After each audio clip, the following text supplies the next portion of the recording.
Hello, everybody. Welcome to the Cut to the Chase Sports Podcast, where we bring a unique perspective and analysis about your favorite sports, high school, college, and pro. A lot of college and pro. You know how it is. I'm your host, Chase Shantz. Alongside me, my two co-hosts and analysts, Brady King. How are we doing, Brady?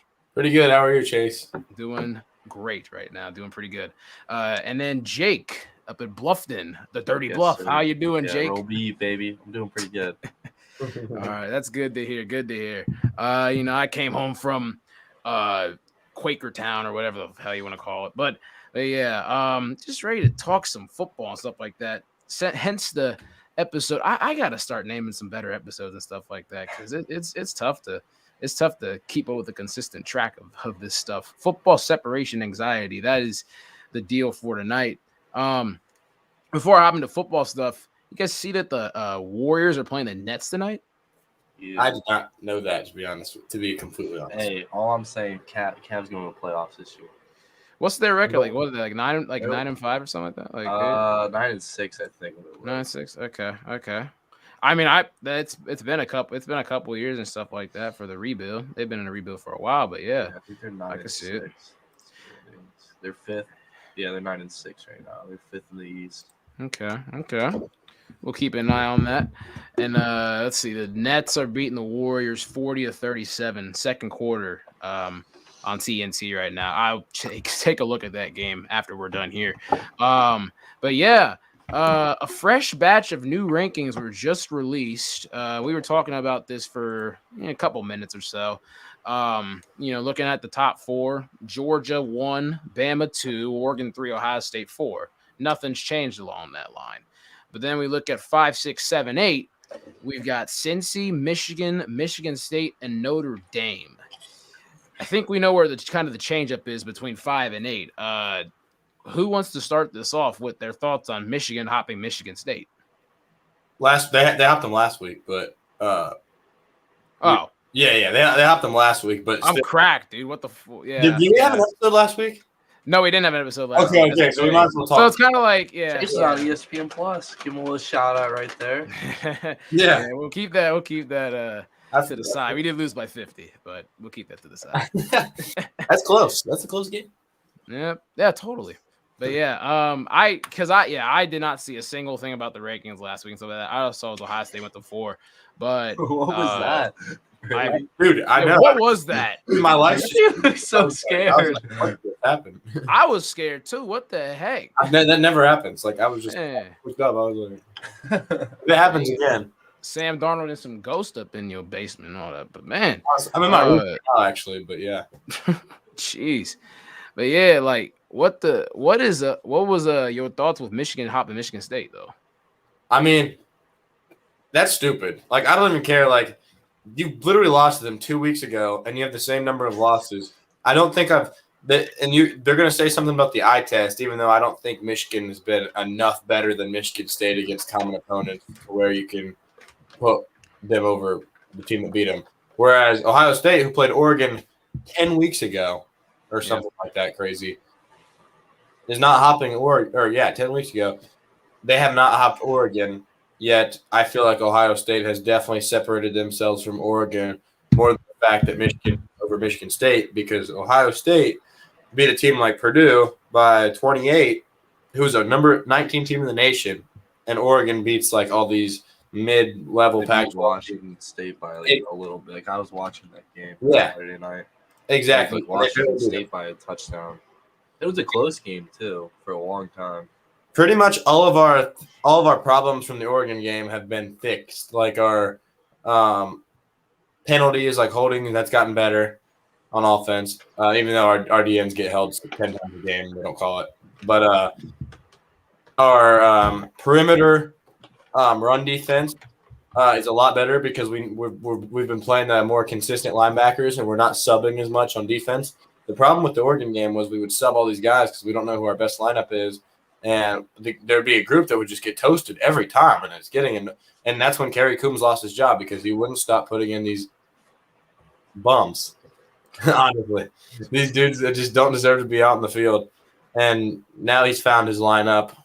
We still have a huge liability playing middle of the field on the defense, but No, I know what that is. but it hasn't gone that bad because we've been able to get home quite a few times on the quarterback. But last week when we didn't get much pressure, of course he got beat for a touchdown. But we're cool. We'll be good. I think that we've looked a lot better than Oregon up to this point. I think we beat by at least 2 touchdowns. Like, it would not be that good. We play a better team than them this week, and we're gonna. I'd agree. And I think we're gonna win. Yeah. Jake, your thoughts just overall? Yeah, I mean, he kind of summed it up. Same thing he said, that I don't know how much more Ohio State would have to do to be able to make that jump over them. I mean, like, yeah, if you look at Purdue, they were an upset team, but at the very best, I don't think they're a top 25 team in the nation right now. But I mean, they didn't just come off a win against Michigan State, so they have to give them the respect that they have due. Right. But I mean, when you look at or Purdue compared to Washington State, I mean, what was Washington State? Washington State's a 500 team right now, in a game that was close for a long time. So, like, I just don't see how much more. I think after this week, after Ohio State thumps Michigan State, then they'll make a jump. Yeah, that's the time. If we don't jump Oregon, then I will throw a major fit here. I'm not even going to lie. But at the end of the day, I mean, if we want to win a national championship, we have to beat Georgia anyways. So. Yeah, yep. I do. I do play them anyways. In Indianapolis, I feel like if we can get to the Natty, we'll have that home field advantage that we need. And I'll probably go to that game. I'm not even gonna lie. Got to play in Indy twice, actually. I'll throw the whole bank account out to go to that game since it's in Indy. Yeah, it's only an hour and 15-minute drive for myself. I might pull up there too. Might as well. Not go to the game, but you know what I mean. Close. Yeah, but $1,000 laying around. Yeah, definitely just take it out of the account and just be freaking broke off the street. But hey, we won a national title. Good stuff. That totally helps. But I'll tell you, a team that's not playing for the national title this year, Oklahoma. They blew any chance that they had against Baylor. I mean, they were already ranked 8 as an undefeated school in the Big 12, but any chance they had has been kissed goodbye. Caleb Williams, 9 of 18, 142, 2 interceptions. Just a sour performance for him. What are your guys' thoughts on like this whole Oklahoma season when it comes to the 2 quarterbacks of Spencer Rattler and Caleb Williams, like how it played out? Like what were your guys' initial thoughts when they made the switch, and what are your guys' thoughts now? Like, did they make the right decision? I can start with this one. Yeah, go ahead. I really didn't care, to be honest with you. I could have cared less about Oklahoma going into the season. I mean, when I was talking with certain guys about like Oklahoma and them saying Spencer Rattler is going to be the Heisman, you could just tell he just wasn't that good. Let alone with Oklahoma's lack on defense, which they've always been. I mean, it's been the downfall for Kyler Murray, Baker Mayfield, and Jalen Hurts in the past. Mm-hmm. So if you can't get stops on defense, it doesn't matter how good your offense is. Yeah. That's just that's the conference as a whole, though. I mean, they just know they're known for not playing defense. Big 12 equals big plays. So honestly, both ways. People say it's exciting to watch, but I don't think so. I think it hurts my eyes to watch this gross defense. I think they're both decent quarterbacks, but they're not very separate of each other. I think they're kind of like the same-ish. Yeah, they both try to make big plays way too much, and they both hold the ball. Most of the plays, the big plays that both of them make, are always a wide open receiver because the play was extended from no pressure. And that's what I kind of noticed with Williams. Like, he had like a 6-touchdown game against Texas Tech. Not a single one was a tough throw. Not a single one. And Baylor, whose defense, it's not good. Like, it must be solid, but like, let's not act like Baylor was like a juggernaut. First defense that really locks up receivers, because the same Texas defense that Caleb Williams went off against just gave up 57 to Kansas. So I really don't want to hear anything about Caleb Williams again, about him being like a Heisman and the best QB in the nation.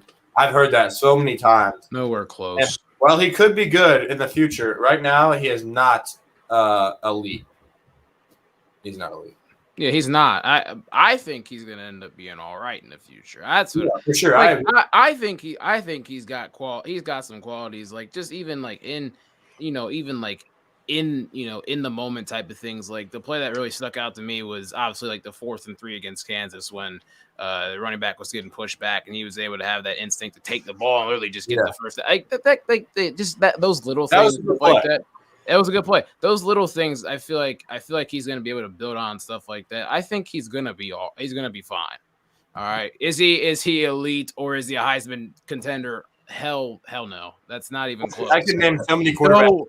No, now. No, like the Big 12, just no. Like the Big 12 is nowhere in any conversation at all. Like they're the forgotten stepchild of football. Right, they're pretty close with the ACC for the worst conference in football. I think the Pac-12 is better due to the fact that I think Oregon would beat any team from either of the conferences. Man, and then I think Utah would honestly beat. Man, the ACC, wow. Talk about a drop-off. Garbage. Wow. There's like a few bright spots of the ACC, and that's been Kenny Pickett. He's played very well from Pitt. Yeah. I don't think he's like a number 1 pick or anything close, but I think he's been a very good quarterback for Pitt this year. And then Wake Forest offense, their defense is god-awful, but their offense is actually good. They've got some good receivers. Honestly, I think Wake Forest, this is going to sound dumb, they have the 2nd-best receiving core in the country behind Ohio State. They've got Robertson and like Jaquan Robertson. Best receiving core you never heard of. There you go. Yeah, exactly. They are. People underrate them so much, but Wake Forest receiving core is really good. Okay. And then obviously Ohio State's is number 1, and then Alabama's a solid. I mean, our number 4 is easily their number 1. So, I mean, they're good, obviously, but yeah. They also have. I do think Bryce Young has played really well for them, and he's done a really good job as a first-year QB. He's not like super overrated like Caleb Williams. They were getting the same kind of hype, and I'm just like, one of them's not like the other. Yeah, they got to tone that other one down, though. At least, I mean, Bryce Young's got all the tools that he really needs. He got all the tools, all the weapons and stuff like that, and all the intangibles to be a good quarterback. And he's using them to his advantage. Like he's actually not doing a bad job at all. He's at Alabama, so it's kind of hard to fail. But yeah, it is hard. But he's basically doing all of what Alabama quarterbacks have done for the this long period of time and stuff. Yeah, Saban's been there. It's just getting your athletes' hands. I think the same. Exactly. I think Stroud's a decent quarterback, but I mean, if you could just throw to Garrett Wilson, let him get in the open field and make a move. I mean, it's gonna be hard to stop that type of offense. I think recruiting, that's the one thing that recruiting does play a big factor into, is getting athletes on your team. Definitely. Having guys like him and Olave that is hard to guard in open field makes it way easier on a quarterback. Same with like Oklahoma. I think Oklahoma has a decent receiving core. They always have. They do. Had a decent receiving core, so it makes it easier for the offense to play through them. When it comes to recruiting, like you're able to, there's differences when it comes to college and the NFL recruiting / drafting. Because when you're recruiting, you're able to literally pick out your dream team 2 to 3 years from now. Like you're able to pick that out. Like obviously some guys are going to transfer and stuff like that, but you're able to pick your dream team out 2 or 3 years from now. In the NFL, you're kind of like, well, I want this guy, but then if he's gone, I have to get this guy. Then we might have to change our look up a little bit, stuff like that. So it's kind of like schematically stuff like that. Like the NFL is a copycat league. College football is basically you pick one thing and you kind of stick with that shit for a little bit, But I'm happy you brought up the transfer because Alabama fans are trying to say that Jameson Williams is like Joe Burrow. It's like is doing what Joe Burrow did, like he's breaking like some kind of like receiving record in a year or something. He's literally just had a normal, really good year. Like that's it. Like he's not like the next coming. He's not like Jerry Rice or anything. Like he's really good for Alabama. What do you mean by that? Yeah, they said he literally. What in the world are the Bama fans smoking down there? Man, they smoking that hookah down there. Yeah. Oh my! I'm not lying. Seriously though, that cousin and that cousin back at Thanksgiving or some shit like that. What in the world? Get to you, but it's true. I hear that. So have you heard it on Twitter or something like that? Like Twitter, Instagram. Oh, I think I've seen it on YouTube. Oh man, I'm very websites. I'm very glad I don't go along with any Bama people on Instagram or Twitter. Wow. Yeah. That's a bold take. With I'm just comparing him yeah. to Joe Burrow. I'm Yeah, just gonna. exactly. That's a different story right there. It's not I'm the not. same. Yeah. That's a completely different story. Speaking of which, we were talking about some quarterback stuff like that. Heisman's wide open. This is like the most wide open the Heisman's been ever. I honestly say ever. Like this is the most wide Ever. open that we've seen it And I've ever in our seen that. lifetime. So, so New York about a month from now. Who do you guys see taking the Heisman? Like just from now. All right, we're gonna revisit this in 2 weeks. All right, we'll revisit it in 2 weeks. We'll have a better look at it. But just from a month from now, who do you see up there hosting that big trophy? I think that right now I have a good glimpse of the two guys that have the best shot based on what they have left that they can accomplish. So, first of all, CJ Stroud, I'm not saying he's going to win it yet, but the reason he definitely could is because he's playing 2 top 10 teams the next 2 weeks, and including one of them being the biggest rivalry in sports history. And then after that, you're going against another ranked team in the Big Ten Championship, assuming they win these games. Yep. And probably a top 15 Iowa or Wisconsin team. Whoever wins that's going to be top 15.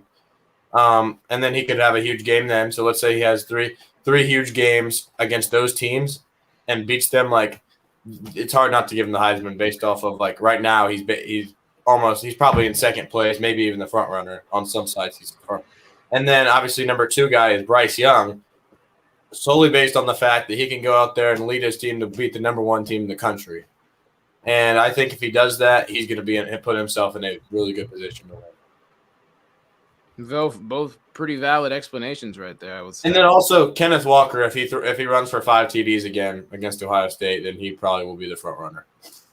That's true. But I don't think he will. So we'll save that for Thursday. We'll save the bold takes like that. Yeah, game takes for Thursday. I don't want to give my Heisman prediction yet, but I'll give you that. Those 2. I got you. Once I'll give you my Heisman prediction before the Big Ten championship before the championship week because that's when Alabama will play Georgia. Okay. Jake, your initial thoughts? Kind of the same way he's looking at it. Yeah. I think it's just who makes the deepest run, or like who finishes off the strongest. I definitely think it's a horse race between Stroud and Young right now, for sure. Yeah. I think Young probably has a little bit of the advantage right now, but with coming up the schedule Ohio State has, I feel like he could easily be jumped if he plays the way that he should. Yeah.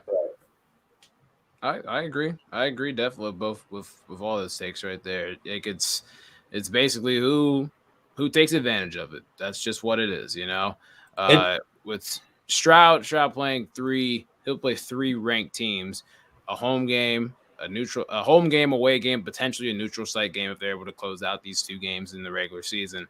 And then when it comes to Bama, I mean they're gonna play. I believe they play Arkansas this week. Yeah, they play Arkansas this week. So they'll play Arkansas. An upset watch, honestly. Yeah, they play Arkansas, number 21 Arkansas. And then they play Auburn the next week, and then they would play Georgia the week after. I think right now, front runner for me right now is Bryce Young, though, just because. That's what I would agree with. Just looking at, I'm not going to be that type of guy to be like, they just picked him because he is from the SEC. But I mean, it kind of has a nice. I'd say him being from Bama, even a nice inflation right there because he is playing 3 top 20 teams in that time frame. So, I mean, both Stroud and him are, but like, the SEC is, market wise is more, people are tuned into the SEC. So more people are going to be watching this. And if something happens, I'm not saying you're wrong, but I know. If something, the biggest market is the Big Ten. I'm not trying to correct you. I'm just saying. No, I know what you're saying. The SEC we talked about. Yeah, the SEC on CBS though. They played their last 3 games of the season on the SEC on CBS. Right, and hella people watch that. And I'm telling you, I understand what you're saying. Like you're Actually, explain what you're trying to say. I think I get what you're trying to say. Yeah. Okay. So like, I was just literally like saying like, since you said they're the biggest, I don't. market, Yeah. I'm not surprised. Like, but I just wanted to say like, it's actually like the Big Ten is the biggest market in football and has brought in the most money and viewership. Okay. All So, right. and I wasn't trying to like actually argue. Oh no problem. Like I know, I 100% No problem. what you're I saying. need to just correct me on the information stuff like Yeah, that. I wasn't trying to like be that Yeah, guy. because my mind is really in the NFL and stuff like that, and Right. okay, but I'm just saying like. But I get what you're saying too. He's on a huge stage. He's on a huge stage 3 Yeah. weeks in a row, and I mean so is Stroud. But I'm just saying like he's on a huge stage 3 weeks in a row. Other stuff along with the SEC on CBS and stuff like that.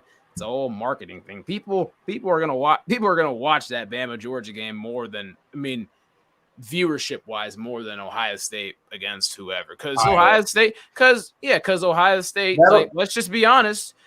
Other than this area, people don't like Ohio State. No. People don't like Alabama People like either. But like people are actually obsessed with. My fault. I was coughing.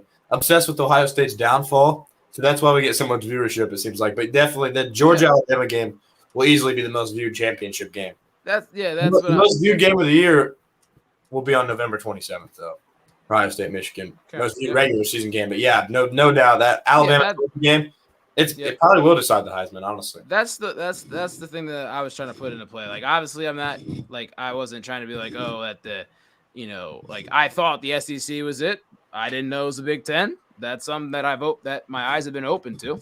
And yeah, I didn't actually know it, but I've heard it. Like I realized, like a lot of people, it's actually the Big Ten, and I feel like I'm pretty sure it's always been the Big Ten actually. Okay. Which I'm kind of surprised the way people talk about the SEC. That's not the SEC, but then again, you look at the Big Ten has the most blue bloods with Nebraska, Michigan, Ohio State, and then Penn State's borderline, and then. SEC still gets the second most with Bama, but then after that, it's a drop off in fan base. Like, Texas A&M has a big fan base.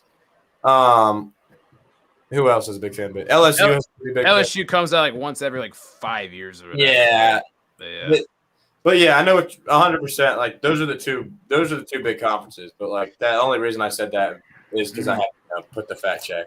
Yeah, but I think I know across the board we all agree it's Stroud or Bryce Young at this point. It's one or the other, and for God's sake, just Kenneth Walker, just don't. All right, just don't.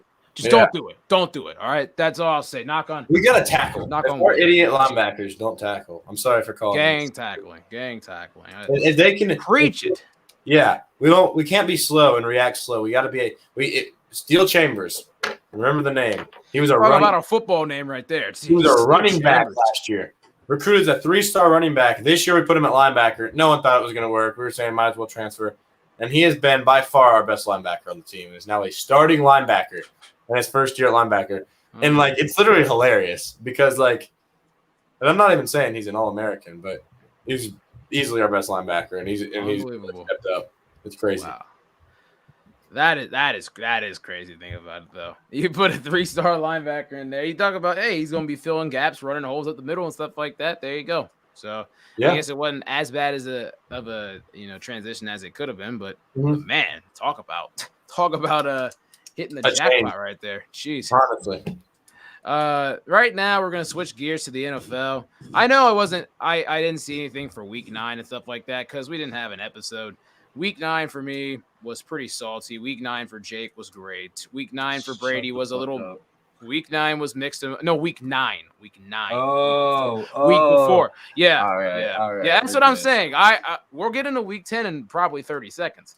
Brady with the week 10. Nah, we can stay with week 9 a little bit. I mean, there's a lot to unpack when it comes to that, there's a lot to do. This dude owns the Bengals. he does own the Bengals. That douchebag owns the Bengals. How? Like that's unbelievable. Any problem that man has, we cure it for him. We're literally 5-1 against the Bengals. We're literally his cure for cancer. I can't believe it. I really cannot believe it. Like What, when he's gonna I play wear 280 this, look, yards? I wear this Sunday. I thought Sunday's fun day, and I'm literally in my basement just cursing at every freaking word Jim Nantz and Tony Romo are saying about the game. And then what is that? Oh, is that I just brought it up. That's 768, correct. If you guys wonder. 768 and 728. That Yeah, actually look at the third. Pac-12 Oh, at God. 233. Wow, that is a big drop off right there. Yeah, That's a pretty pretty tight margin up top, but wow, talk about it is. It is pretty tight. Yeah. A 218 two tutties, 132 QBR rating. Yep. Oh. Hey, who was he the left. Chase left. Oh man, he did. Hey, I didn't. I'm being kicked. You brought up the QBR rating, and he had a great game. But I just wanted to shout out my boy Justin Fields for having the #1 QBR rating that week. I believe he had I made him leave. Yep, he left. He's done. He's not happy that the Browns beat the Bengals. That was good for a minute. There he is. Yeah, I purposely left. No, it was cool, but yeah. But man, is Jake there? They just Okay. But yeah, I get it. It was a really, really bad day for Joe Burrow. Really bad day. And honestly, like normally I'd be like, oh, this is a Zach Taylor complaint or whatever. Zach Taylor called a good game. Joe Mixon played a good game. Joe Burrow just starting to tone off right there, throwing the pick six. He just threw that little like 3 or 4 yard out route right there, just too low, too low and too wide and all that stuff. Probably happened. He threw it to the wrong man. He shouldn't have been throwing it that way. He stared his read. He was staring his read down the entire time. Like shouldn't have been. That probably happened in practice in 2017. Like Denzel Ward. I remember you talking about that. We all know that. Denzel Ward. Probably happened. Jamar Chase. Okay, it's one game. Chill out. It's one game, but okay. That's a pretty big play, though. It was a big play. It was a very forced 2 interceptions off of targets to him. Understand that, dude. Now that I'm thinking about it, probably what Jeff Okuda. I wish in 2019 if we had just had Denzel Ward, and then beat Clemson, that would have happened in the Natty for 100. Yeah, that would have been. Well, you'd have been happy about it there. Oh yeah, I would have been very happy about it there. But now, I mean, you live, you learn, you move on as a fan. That's really all I gotta say. You live, you learn, you move on to Week 10 when the Browns got their ass completely just throttled. But I'm not gonna be that type because I didn't watch the game. It was bad. I had a bunch of stuff going on. Okay, it was bad. It was very bad. It was such a weird week though. Like you talk about the Ravens lose to the Dolphins, and then the Cowboys just turn around from getting their ass whooped to kicking the Falcons' ass, and then the Patriots just throttle Cleveland. The Steelers and the Lions tie. And then Mason Rudolph sucks. Why do we play him? Just put in Haskins. He can't be worse than Rudolph. That's what I was thinking at first. Racially motivated. Wow. and then in this case, the better pocket pass is the black guy, not the white guy. Yeah, and that's normal. That's normally not how it is. Normally that's not how they do that. And we're not saying this for a couple people that are watching this. It just how it is. It's how it is. That's just Stephen A. Smith is such an idiot. When Dwayne Haskins came out, he tried to say he was more of a runner than a passer, and it's like you obviously don't watch football. You just stereotyped him because he literally is not a runner. He's a pocket passer. Mm-hmm. Yes, he is. Completely stereotyped. And then I'll tell you one thing, though. That man Taylor Heineke is just prone to having good games against the Bucks, man. 26 for 32, 256 and a touchdown. I remember in the playoffs last year for like 320 and like 2 touchdowns. But golly, Tom Brady looked like he was senile Sunday. Yeah, he sucked. But I'm just sad about Chase Young. Yeah, that's true. That was disappointing. He'll come back. It was. But it was. He had a disappointing season, not just a disappointing way to end it too. Yeah, he wasn't having much production. No. They were double teaming him a lot. And that is part of it, and that's when other guys got to step up and stuff like that on like Montez. And they did now and stuff like that. He opened up some holes for other guys again. I tell you, man, their defense sucks.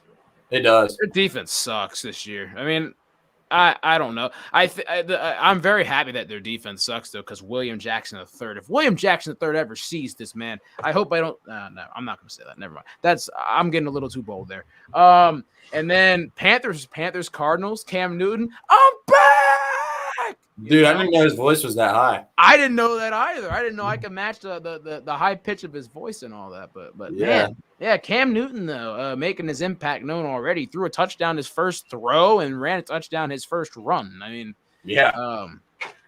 they could get hot. They could actually get hot and do some things.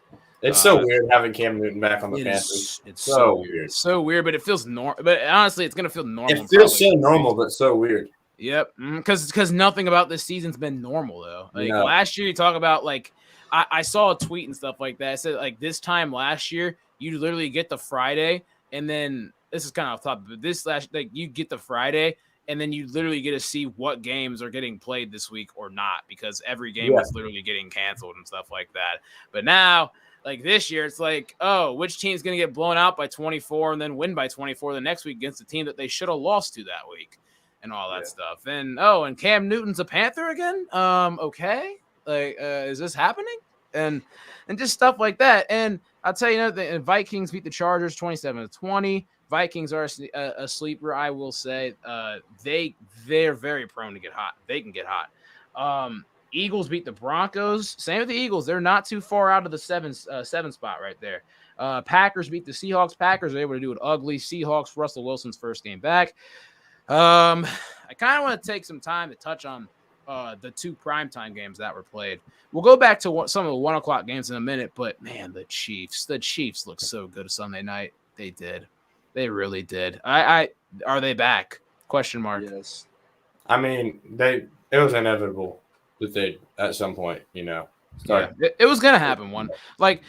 And people got to remember they did win 2 games in a row before that, but it wasn't like they won ugly. But then they weren't lighting the world on fire. Yeah, but then obviously on Sunday night they hit the jackpot in Vegas. That's all I'm gonna say. And I think Patrick Mahomes was playing terrible. Like it wasn't just he played really good. And he played terrible. Yeah, he did. He played unbelievable. He was playing awful.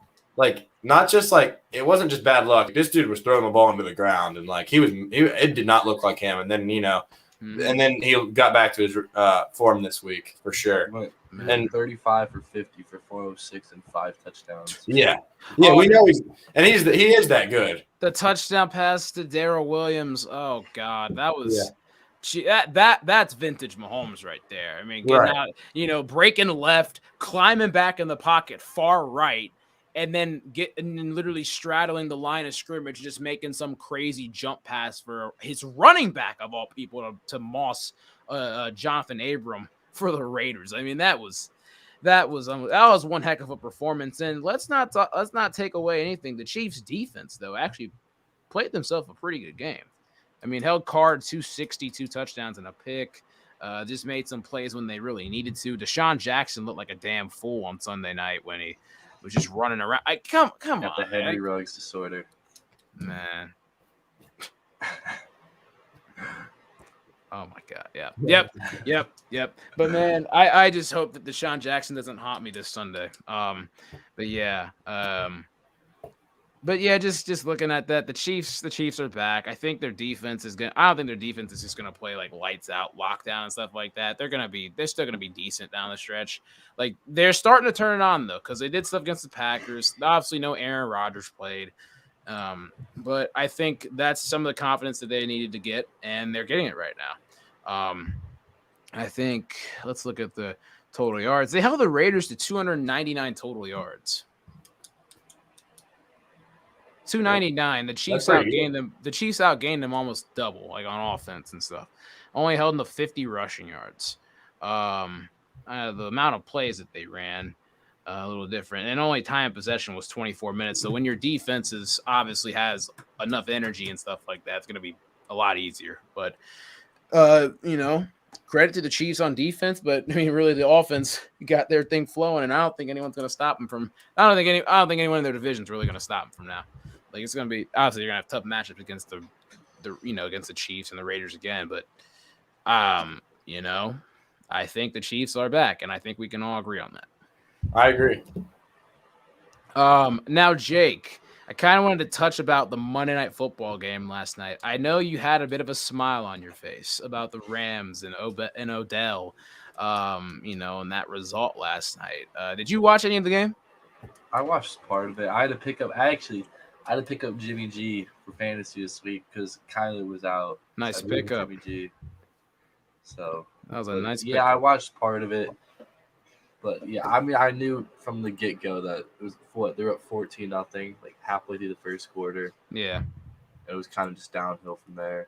Mm-hmm. Like I told you, I texted you, what's wrong with the Rams? I'm saying it's the OBJ effect.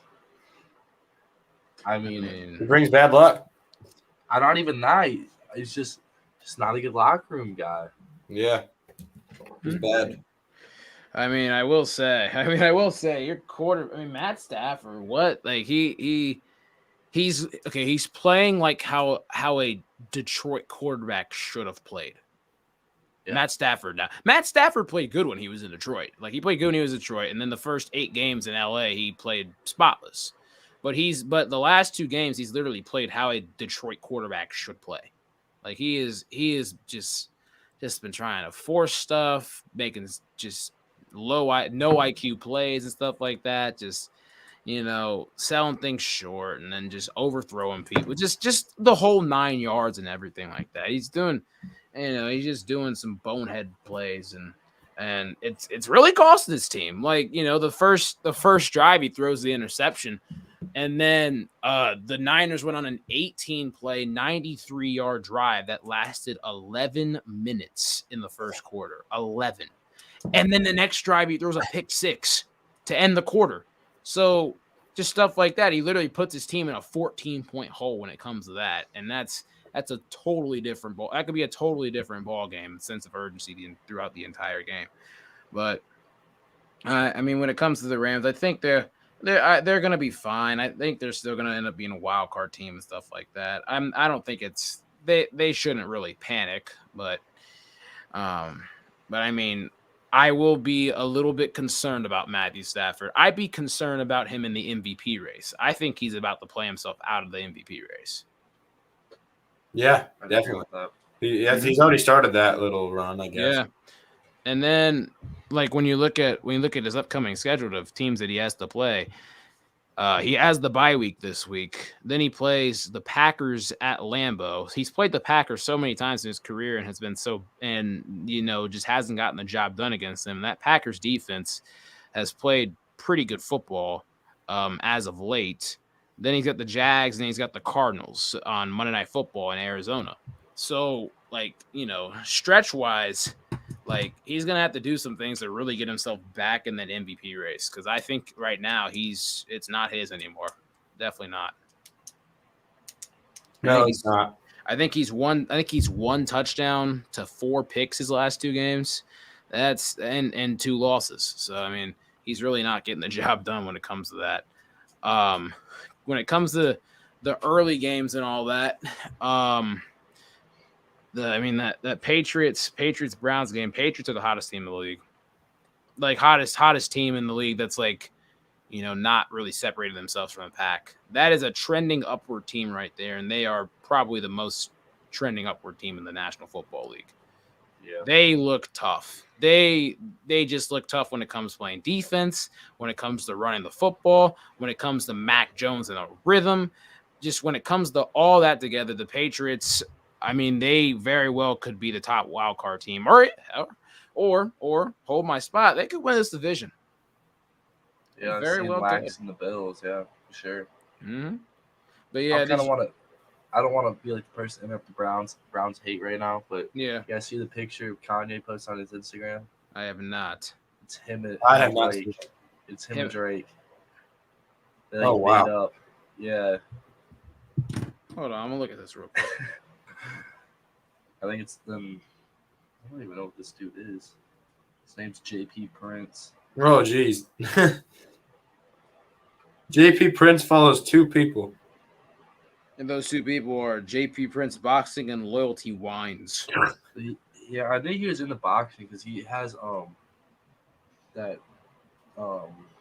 one dude that just They finna throw hands soon. Shakur Stevenson. They finna throw hands soon. Hopefully they drop a song. That would be nice though. That would be funny if that dude is into boxing and then Drake and Kanye just be throwing hands soon in the ring. That would be kind of funny. But yeah, I hope they drop a song soon, though. Like that, I don't know what the whole beef problem is with that. You know, I haven't really caught up with that. But yeah. Cups committed to Indiana. Yes, Gabe Cupps did commit to Indiana. Yeah. It's sad day. It's a sad day for Ohio. Man. I didn't expect him to come. Did he say he was committing today or not, or did he just? No, he just did out of nowhere. That's what I thought. Yeah, he had like a special little edit from yeah. Mm-hmm. Yeah, I did see that. Yeah. I personally don't know if that's gonna work out. I don't think he's that good. I don't either. I don't think I played against him many times. I think he's way better now than what he used to be. Yeah, he's gotten better. He's way better. I just don't see him as a guy that's gonna go win. I could be completely wrong. He can have the highest roof out of anybody. Yeah. What I've seen out of him is I don't think he has like what it takes to crack a starting five at Indiana. No. I don't think he's at least his junior, if not senior year. Exactly. I don't think he's very strong. I think he's got nice. Like I think he's skilled. Like I think he can shoot. I think he's good at finishing. I think he can do a good facilitator. He's a really good facilitator. He is a good facilitator against high school. I don't know how he'll be against a Power 5 team. Exactly. Yeah, in the Big Ten, it's going to be a different animal. I will say something that I kind of kept track of with him last year. Throughout Centerville's season, his assist to turnover ratio, though, obviously talk about his assist and like passing and stuff like that. His assist to turnover ratio was pretty good last year. I will say 4.9 assists to 1.1 turnovers. Yeah, like I said, he's a really good facilitator. He is. Yeah. He can win games. I'll give him that. He can win games. But. And that's the thing. Like, there's maybe some, there might be some guards, like maybe they're not the prototype like nowadays, like 6'5" shooting guard, so or 6'3" point guard that that can literally jump out of the gym like a Ja Morant or whatever. But like Bronny James. Yeah. So I mean with him, like, he's gonna do what needs to be done. That's the thing. Like, I think he's a guy that will get stuff done that needs to get done. Like, he's not gonna turn the ball over. He's pretty disciplined with the ball, is what I'm saying. Like, obviously, like it's a big transition from D1 high school in Ohio to the Division I basketball in the Big Ten. Like, that's just how like some guys just mold into that. Some guys just hop in and they're completely fine. But and he's still got 2 more years. Like, I want to look up this dude's stats first before maybe I actually have it up, right? I actually have him up. Not Gabe, another dude. Oh, okay. I got you. But I mean, you look at their backcourt now. Him and Tom House. Tom House going to Florida State. They got to be the state championship favorites. Oh yeah, there should be there should be a whole lot of potential to go back to back right now. Definitely. Mm-hmm. We just played the runner up actually on Sunday. Yep. We played the team they beat by 1. Westerville Central, where they had like shout out AC if you watching. They had a 6'8" like wing that has offers like 15 offers or something. He has an Arizona State offer and some others. And we hung with them in the first half. We were actually winning after the first quarter. They ended up beating us by like 27. Wow. but the what's his name? I don't remember his name, but the D1 kid, like, they missed a shot and he just jumped up and just like he just flushed it in, like, instead of just rebounding. It was like I don't know, putback dunk. Yeah. I was trying to get the board and I was just like, yeah, I don't know what to do there. Like, did you get bodied? Nah, I was just kind of like there. Okay. Yeah, had to make sure. I didn't get bodied. If that happened, I would have just accepted it. But the person I wanted to look up was Michi Johnson. I feel like they're very similar players. Michi Johnson this year is averaging 8 points a game. What's his other stats? 8 points. He has 7 total rebounds this year. 3 assists, 6 turnovers.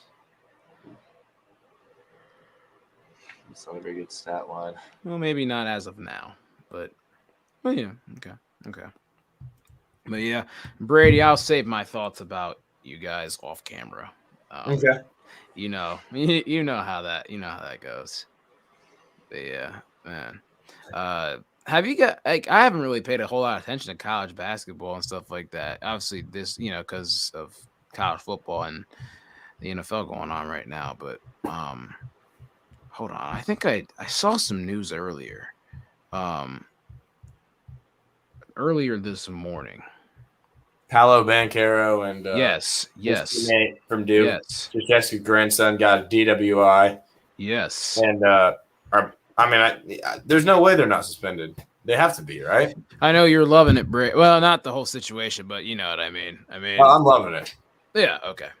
Just wanted to make sure. Yeah, To make sure how you're feeling about that. I'm loving it. Okay, that's what I thought. Yeah. I mean, 19.3 points a game, 8.7 boards through 3 games. That's a pretty scary player right there. He's a beast. I mean, he really is. Yeah, I'm not gonna deny it. that's pretty scary. The rest of the team sucks, but I'm playing. Yeah. We'll talk about that, and when it comes to February, I one of these days I am going to wear that Duke hat on the show. That's gonna happen. I wouldn't. I would not do that. No, we're gonna test the waters and see what happens with it. Hell, I'll wear a Duke hat and a Duke vest. Like I'm not even a Duke fan, but I'll still wear it. I'll still wear it. Just see what happens when it comes to that. This has kind of been a short episode, but it's all good. We got a lot to dive into Thursday. We have another. Yeah, I feel like. Yep. Yeah. There's the review episode. Honestly. Yeah, the review episodes, there's only really so much you can say about some things, but like when it comes to preview, you could break it down so much. So one thing I kind of want to touch on before we get out of here and stuff like that, how the Titans are able to win without Derrick Henry. They're able to pull it out against the Saints 23-21. Defense played well in these last 2 weeks. Ryan Tannehill he played a clean game, and I guess that's really all they need to do. And they are the best team in the AFC right now. They're splitting themselves apart from the pack. So I think right now the Titans are the team to beat right now before the Chiefs or the Bills have to have anything to say. That's all I wanted to put out there. We'll be back Thursday. 7 or 8 o'clock. We'll make that decision on the fly. But yes, thanks everybody for tuning in. I'm Chase Yachts, Jake, Brady. We'll see you guys on Thursday. Yep. See you guys. Yep. All right.